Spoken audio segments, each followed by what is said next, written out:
बढ़िया सवाल है। बहुत शुरू करता हूँ। मुझे लगता है कि सबसे पहले जो, जैसे मैंने बताया, मुतासिर किया मुझे काशीनाथ गुरु जी ने, काशीनाथ सिंह ने। लेकिन उसके बाद जब फिर खोज चलने लगी साहित्य की, तो नहीं, गुरु रहे हैं तो इसलिए मुझे उग्र जी बहुत पसंद है। उनकी कहानियाँ, उनकी कहानी में जो ठसक है वो मुझे बहुत पसंद है। मतलब वो बिल्कुल, जैसे पिछले सवाल से आता हूँ जब जो आ रही थी कि वो यहाँ के लेखक, उसमें मैं उग्र जी को मानता हूँ कि वो अपने ठसक में रहते थे। मतलब उनको कोई मतलब ही इस बात से नहीं है कि मुझे तुम मानते हो कि नहीं मानते हो लेखक, ठीक है, वो मुझे लिखना है, मैंने लिख दी, पढ़ो और बताओ कैसी।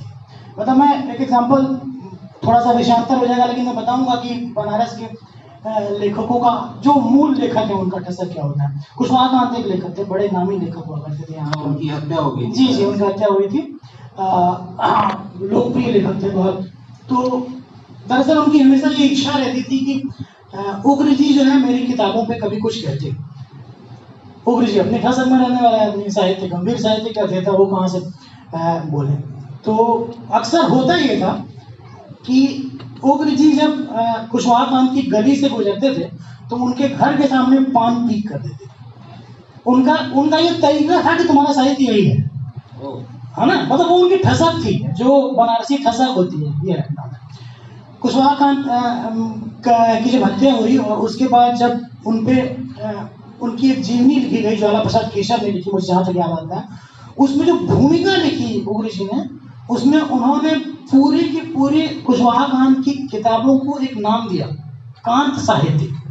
आप समझें कि मतलब वो इतना पढ़ते थे उस आदमी को, हमेशा उन्होंने कहा है कि मेरे आराम का साधन कुशवाहा खान की किताबें थी। तो ये चीजें थी कि मतलब जो बनारसी अपने जो हमारे लेखक हुआ करते थे। फिर आपके सवाल पे आता हूँ कि मतलब कौन कौन से लेखक, तो मैंने जैसे बताया कि मुझे उग्र जी बहुत पसंद थे, कुशवाहा खान को मैंने पढ़ा है, जयंत कुशवाहा को मैंने पढ़ा है, वो भी मुझे बहुत पसंद है।